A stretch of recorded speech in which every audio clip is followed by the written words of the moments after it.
Hi everyone! So, book adaptations. They're nothing new and have been going on since the early 1900s. I've already talked about two recent book adaptations, so let's take a moment to look back at some of those old adaptations. Some of them were big hits, but when you stop and think about it, they probably weren't what the authors had in mind, ranging from the character looking completely different, to most of the story being completely ignored, to having certain changes that cause rather noticeable plot holes. But given how these authors were, dead, it's not like they could complain. So, what happens when you have to convince the very much alive author to let you turn their book into a movie? Well, that's what today's film, Saving Mr. Banks, deals with. So welcome to... Yes, Megan? Can I say the line this time? Sure, if you can find some way to spell supercalifragilisticexpialidocious. supercalifragilisticexpialidocious. Cheater. Welcome to Short and to the Point, where he reviews movies in 5 minutes or less, or your money back. Seriously, how is that supposed to work? Just start the opening titles. My pleasure. How many episodes are left this season? Stepping time! Stepping time! Stepping time! Come on, mighty stepping time!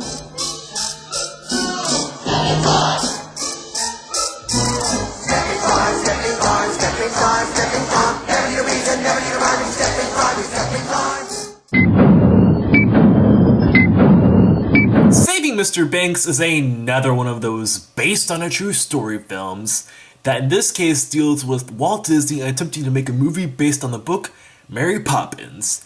And as previously stated, the only thing standing in his way is the very, very opinionated author of the book, P.L. Travers. But before I get into all of that, I should probably state any negative opinions I have on this film, and actually, I don't have any negative things to say about this movie. Okay, I take it back. Some of the flashbacks could have been fleshed out a tad more, such as why Mrs. Travers' father is an alcoholic. It seemed to be because his job was stressful, but we only ever see that job twice, and the second time we see him at work, it's bad because he's drunk. However, Colin Farrell is still able to give in a good performance, and he is able to get us to feel sorry for him and laugh with him and want to slap him all at the same time. He's not a perfect father, but he does try for the sake of his daughter's happiness. Emma Thompson is enjoyably cynical as Mrs. Travers and gets most of the movie's best lines. The movie also does a good job making her sympathetic. You see, she's kind of strapped for money, but she doesn't want to sell it to Disney either, despite the hit movies he's made. Because let's face it, Disney's kind of butchered the premise of many books in the past, and his company will continue to do so for years to come. And given how this is Disney we're talking about, odds are more people will know more about his version than the actual source material. The movie, however, is never biased in Disney's favor, and it's actually fun to see them calling out the subject of Disneyfication, something that once upon a time has since perfected, but it also does a good job showing that Disney and company aren't just trying to make a quick buck. They do care about the finished product. And the scripting sessions in this movie are among the highlights of the film, well, for me at least. One such session involves Travers, not being pleased with the decision to give Winifred Banks a job. The writer, Don DeGrady, explains that it's because he wants to, keep her out of the house, so Mary Poppins has more of a reason to be present. Travers is not pleased with this change or other changes, such as giving Mr. Banks facial hair, leading to one of the Sherman brothers asking her if it really matters. And while it doesn't in the grand scheme of things, some well-placed flashback scenes actually do paint a clear picture as to why Travers doesn't want certain things to be changed. You see, her early childhood was a mixture of fairy tale wonderment followed by life's bitter realities, and she doesn't want that lost in this adaptation. While Walt Disney promises not to disappoint her, the finished product is still a living cartoon that only Walt Disney can make, so while it's a good movie, it's still a bad adaptation. Ironically enough, Mary Poppins herself is something of a cross between something out of a fairy tale and a stern realist, so at least it seems like Disney got something right. And speaking of Walt Disney, Tom Hanks is obviously enjoying the role for all it's worth, but you do get a sense that he is Walt Disney. He sympathizes with Travers because he didn't want to give Mickey Mouse up for money either, but by the same token, he promised his daughters 20 years ago that he would make Mary Poppins into a movie. Talk about dedication. And as such, he will not give up. However, the movie does remember that Disney is a businessman, and as such, he does get frustrated with Travers every now and then because of her stubbornness, and he does make a few questionable decisions, but they do matter in the long haul because it's all about getting the movie made, period. Even if you are trying to be faithful to the author's original work, if it's not going to look good in a movie, you should probably either not do it or do it in a way that can at least make sense.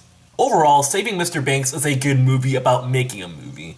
The story is easy to follow, the characters are well written, and it's a nice nostalgic trip down memory lane. And there are some nice subtle callbacks to the 1964 film, from lines from the movie to songs to, well, them poking fun at certain elements of their own film, such as how silly overwords, super whatever.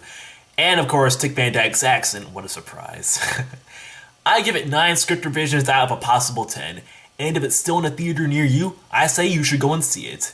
This has been short and to the point, and I review movies in 5 minutes or less, or your money back. Okay, Megan, please take us out of here.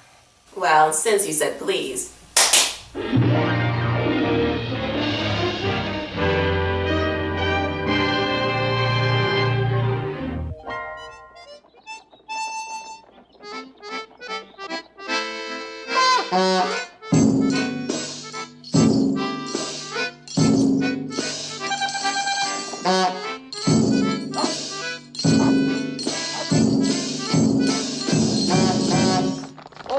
Ladies and gents, comical poem suitable for the occasion, extemporized and thought up before your very eyes.